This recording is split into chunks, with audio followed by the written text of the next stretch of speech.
são diferentes.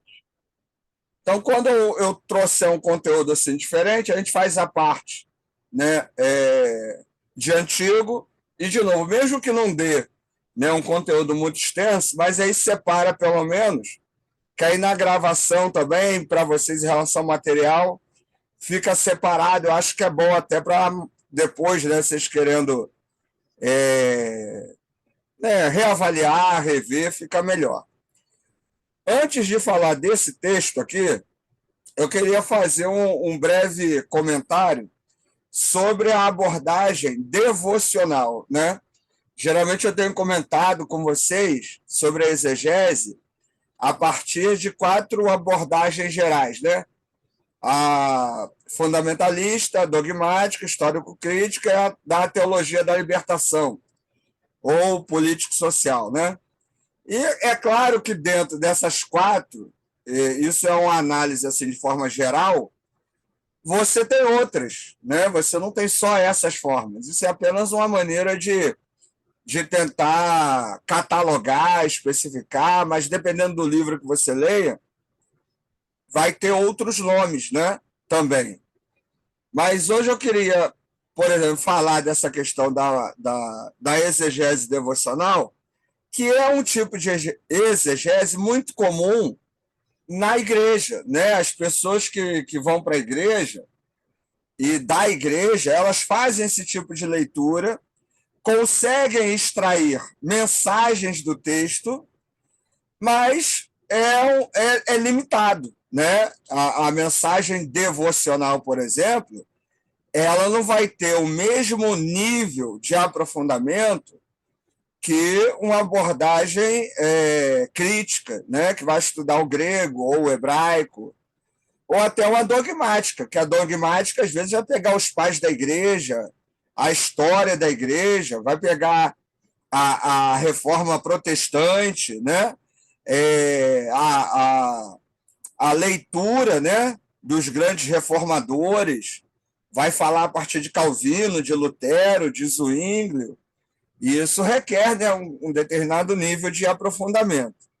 A devocional, ela, de maneira geral, ela está muito preocupada com aquela leitura primeira ali, né? A pessoa leu aquilo que ela consegue ler a partir do texto já traduzido e pelo contexto específico ali do texto, né?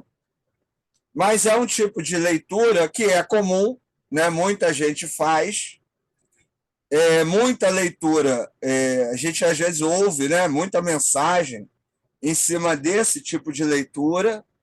Muitos pastores, às vezes, fazem, na verdade, esse tipo de abordagem, né, devocional. A abordagem devocional, geralmente, ela apela muito às emoções, né, ao sentimento, e isso um aspecto, né? Não vou dizer que está certo ou errado, né, porque não é assim que funciona, mas só para a gente entender que é uma maneira de se ler o texto bíblico, né? E muita gente hoje lê o texto bíblico a partir dessa leitura devocional, né?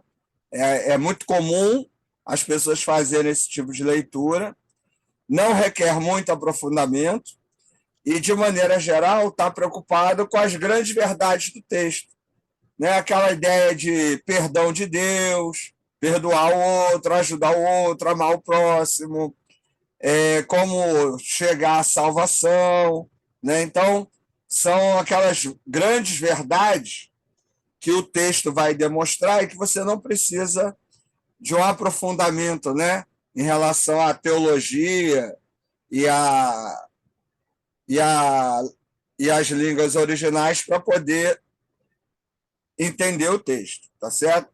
Então, só colocar essa abordagem devocional aí como mais um tipo de leitura, que às vezes, de repente, você está na igreja, né, e ouviu alguém falar, alguém leu o texto bíblico, faz aquela leitura superficial, mas foi uma leitura boa, né, atingiu as pessoas, e aí, de repente, a gente fica tentando catalogar, né? Pô, que tipo de análise é essa? Que tipo de abordagem é essa? Na igreja, geralmente as pessoas fazem essa leitura devocional. Mesmo em grupos fundamentalistas ou dogmáticos, a abordagem devocional ela acaba sendo muito mais forte, ela é muito mais apelativa. Então, a característica principal seria a leitura superficial do texto, preocupado com o contexto imediato, e um tipo de leitura que está preocupado com as grandes verdades que o texto bíblico vai apresentar, que são as ideias, né, de perdão, amor, misericórdia, amar o próximo, né, salvação, condenação, temas assim que você não precisa se aprofundar muito, né, seja na questão literária ou na questão doutrinária. Tranquilo? Dúvidas? Deu para entender? Alguma pergunta?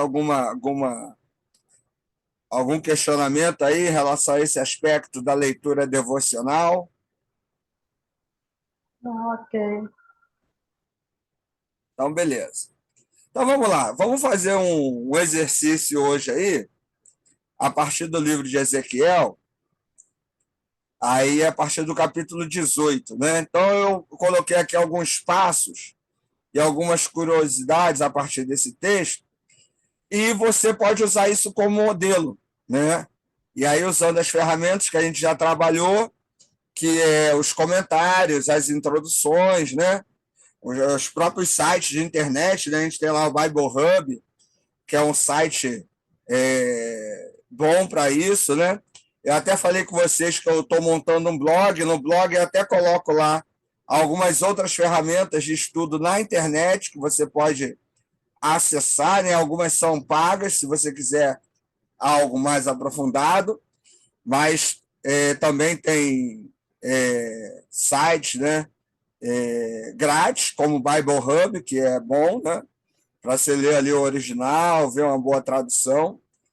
Então, a ideia hoje é apresentar mais uma forma de como você pode fazer exegese, tanto do Novo como do Velho Testamento, né? Agora nós vamos focar no Velho Testamento e na segunda aula a gente foca no Novo Testamento. Então, Ezequiel 18, de 1 a 4, eu vou ler aqui para a gente relembrar o texto,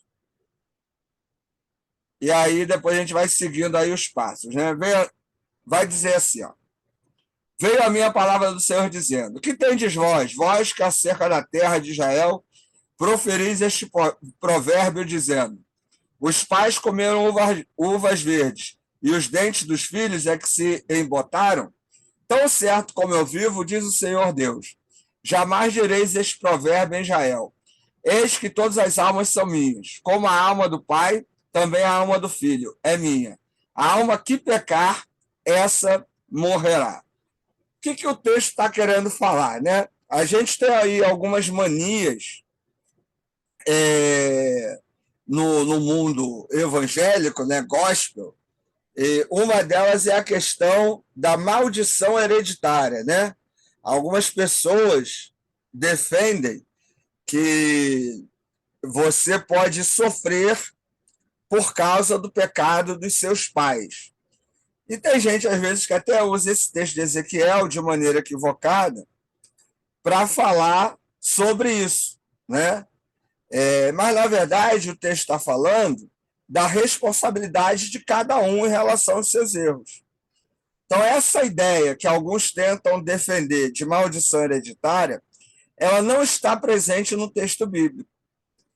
Lá em Deuteronômio, né, quando vai falar que a pessoa vai pecar e tal, e vai sofrer o pecado até, né, a terceira geração, quarta geração, sei lá, até que ela se arrependa, né? Ali a ideia é a mesma. Quer dizer, se você continuar repetindo os erros do passado, você vai sofrer também.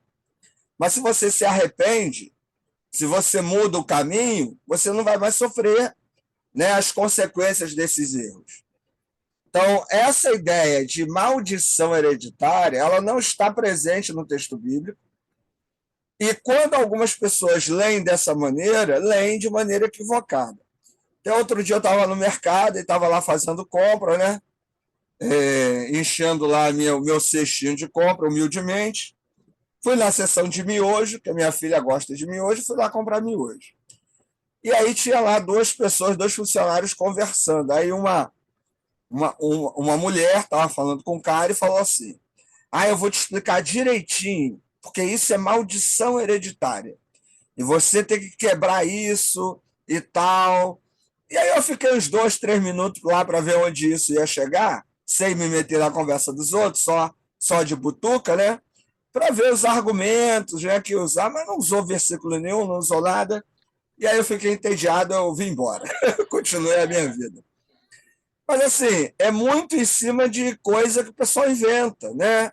E de uma leitura realmente equivocada do texto. O texto de Ezequiel não permite esse tipo de leitura, né, em relação à maldição hereditária, e é algo que a gente precisa evitar também, né, quando o tema chegar até a gente, porque, de maneira geral, o texto bíblico vai sempre falar da responsabilidade individual, né, das pessoas em relação a Deus, tá certo?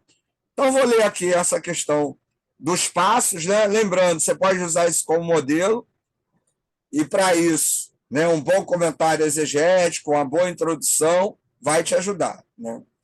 Então, o primeiro passo aí seria a contextualização, tentar entender o período que o texto foi escrito, o período, né, em que esse texto está sendo aí trabalhado, para nos ajudar a entender o que o autor está querendo falar. Então, Ezequiel foi escrito durante o cativeiro babilônico para o povo de Israel. O profeta anuncia julgamentos divinos pelos pecados. Então, de maneira geral, o livro está tratando disso, né? É uma advertência ao povo por estar seguindo caminhos que não agradam a Deus, né? Análise textual. Na análise textual, eu vou tentar resumir o que aquele texto que eu escolhi está querendo dizer. No caso aqui, eu escolhi o texto de Ezequiel 18, de 1 a 4. Então, o que esse texto quer dizer? Ó? O trecho indica que Deus julga cada um individualmente e não pela herança dos pais. Então, eu não posso usar esse texto para defender qualquer uma outra ideia que não seja essa aí. Ricardo, mas como é que eu vou conseguir fazer esse resumo?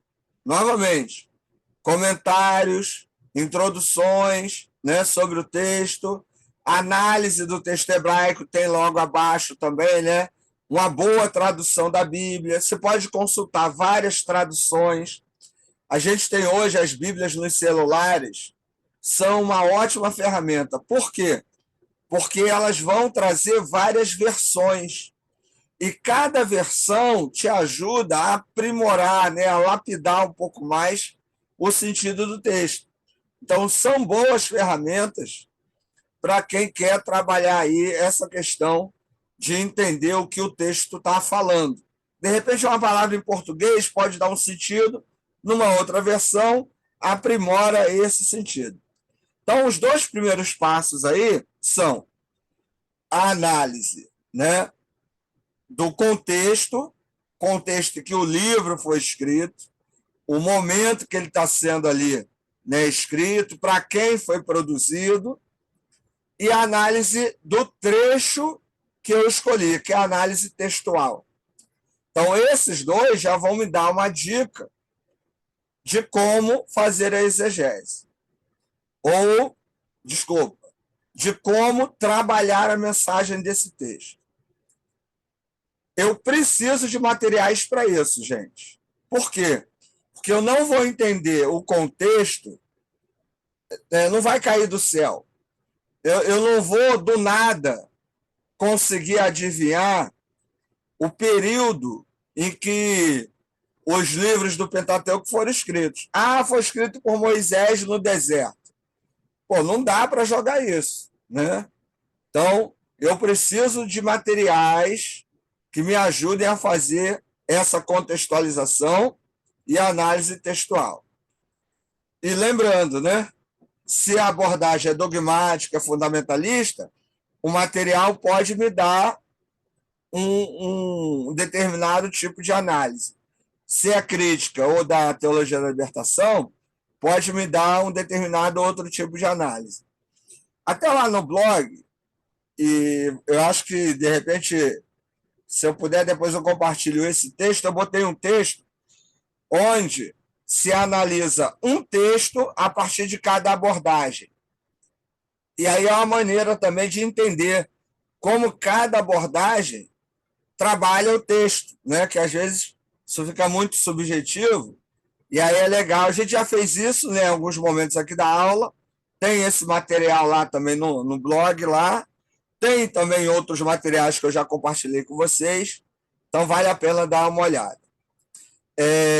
Fora a questão da análise contextual e da análise textual, tem a questão aí das fontes, né? Comentaristas explicam que isso contradiz o pensamento comum da época, que atribuía culpa coletiva. Então, Ezequiel 18, de 1 a 4, é um texto escrito para combater uma, digamos, teologia da época, né? Então, estamos sofrendo hoje por causa do pecado dos pais. É a questão aí da maldição hereditária. Né? Eu estou sofrendo porque o meu vizinho pecou também. Né? O povo peca, então eu sofro por isso também. Esse tipo de perspectiva é comum até hoje. Né? Por exemplo, a gente teve aí fortes chuvas, né? Muita gente sem luz, tem lugar que está tendo enchente, né? Isso aí está crescendo muito, né? A gente está muito. Tem a parte, um grupo de pessoas que acreditam que a Terra é plana e não acreditam no aquecimento global, né? Aí diz que tudo isso é mentira, mas assim, a gente percebe que está ocorrendo mudanças no clima. Independente do que acreditem ou não, as mudanças estão acontecendo. E eu lembro que há um tempo atrás houve assim, um desastre, né, natural numa cidade dos Estados Unidos, onde naquela área tinha ou tem, né, muitos adeptos do voodoo, né, que é uma religião aí, africana, né, e tal. E eu ouvi um pastor, né, e depois muita gente até replicou isso, dizendo que o tornado que foi para aquela região e morreu gente, alagou, destruiu casa, foi porque Deus estava punindo aquela região por causa do voodoo, né? E aí esse ignorante jogou isso aí. Então, assim, é muito complicado você, por exemplo, dizer hoje, né? Tá tendo enchente lá no Rio Grande do Sul, porque lá o pessoal bebe. Né? Quer dizer, é uma ignorância esse tipo de coisa. O texto de Ezequiel vai justamente combater também essa ideia. Né? Cada um é responsável pelos seus. Cada um vai sofrer as consequências de suas escolhas. Isso é individual. Então, atribuir uma culpa coletiva usando o texto bíblico para isso é muito complicado. Né? Então, esse é um texto que, por exemplo, está refutando esse tipo de ideia. Mas, Ricardo, nós podemos sofrer de maneira coletiva? Podemos. Pensa nas eleições. Geralmente todo mundo sofre, né? Seja quem for que se escolhe, a gente está aí sofrendo. Né?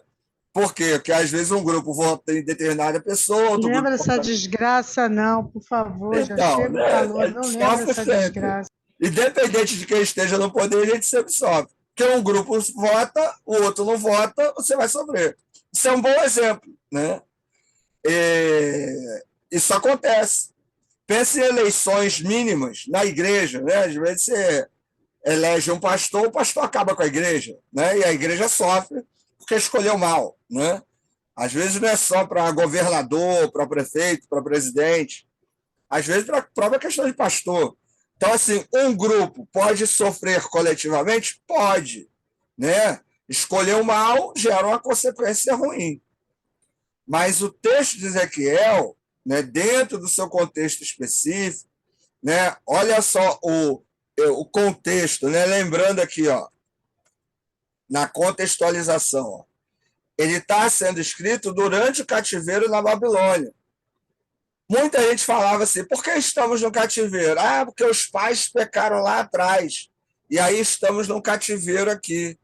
Né? Não necessariamente. Né? Existem problemas que são coletivos e que às vezes não é culpa de ninguém. Como eu falei aí das chuvas, dos desastres, né? Pode ser culpa do governo, em alguns casos, outros não. Você está na rua, de repente cai um raio, né? É culpa de quem? Não é isso? Não é culpa de ninguém especificamente. Então, essa ideia de sofrermos coletivamente ou hereditariamente, esse texto vai estar refutando, certo? Essa ideia de maldição hereditária é de hoje? Não, não é de hoje. Desde aquela época, né, já se tinha essa ideia, né, essa possibilidade. Até Jesus, no Novo Testamento, vai refutar isso. Quando vão falar para Jesus, né, ele vai curar lá o cego, né? Aí ele vai dizer assim: a quem pecou? Ele ou os seus pais? Aí Jesus vai dizer: ninguém. Isso é para a glória de Deus. Ponto. Ele está quebrando essa ideia de que aquela pessoa estava enferma por causa de algum mal que os pais fizeram, certo? Então, isso assim, esse tipo de análise, ela nos ajuda a entender, né, a mensagem do texto. Isso é importantíssimo. Tradução aqui do texto hebraico, né, alguns detalhes aí. Ó. Vive o Senhor, não subsistirão mais os pais, comendo uvas verdes e fazendo os filhos borrá-los os dentes. Aqui saiu borrá-los, mas é borrar os dentes, né? Aí tem o texto em hebraico, ó, significado dos termos em hebraico, né? Tem, ó, comendo uvas verdes. Aí eu botei o texto em hebraico aqui direto. A gente tem eles específicos aqui. E eu botei algumas curiosidades aqui também. Ó. Significa literalmente, né, fazendo os dentes cair, este caso, a expressão para culpar os filhos. Essa que vai enfatizar uma fórmula, né, dentro do hebraico. E aqui, para ajudar, eu botei a transliteração junto com o significado. Desses aqui de cima. Opa. E mais alguns aqui, calma aí. Cair ajuda na leitura aqui, ó. Ó, Shai Ani, né? Vive o Senhor. Uma fórmula utilizada pelos profetas para dar ênfase à fala de Deus. Também pode ser ali aquela fórmula, assim diz o Senhor, né? Também é uma forma de enfatizar que é Deus que está falando, né? É uma fórmula profética. Profética na ideia que é o profeta que está falando em nome de Deus. Outra aqui, ó, Neum, né? Transliteração de nenhum significado, oração, profecia ou mensagem.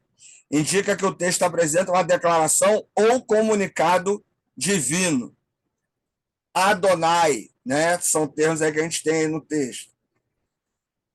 Significa Senhor, um dos nomes próprios de Deus, né? No hebraico. Transliteração aí de Yahvé, né? A gente não tem aí a pronúncia, né? Vocês vão perceber aqui, ó, que aí é os sinais maçoréticos, né, que vão sendo colocados aqui, né, para poder dar a vocalização. Em, e, né, transliteração. Como é que ficou borrado aqui? Transliteração do significado aí, né, se for que vai induzir uma condicional, né? Ode vai significar mais ainda lá avote, aos pais, né? Lembrando, né, gente, eu estou lendo da esquerda para a direita, mas o hebraico nós lemos da direita para a esquerda, né? Então, aqui, ó, eu tenho lá avote, né? Então, a gente lê daqui para cá, od, né? E aí por diante. Então, a tradução dos termos em hebraico, ela vai colaborando para a gente poder perceber, ver se tem alguma coisa aí, né, alguma curiosidade ou não, né? Bok lan, né, que é comendo, et rab, quirot, né, significado as uvas verdes, aí lembrando, ó, da direita para a esquerda, né? E bashni, fazendo os filhos borrar os dentes, manchar os dentes, né?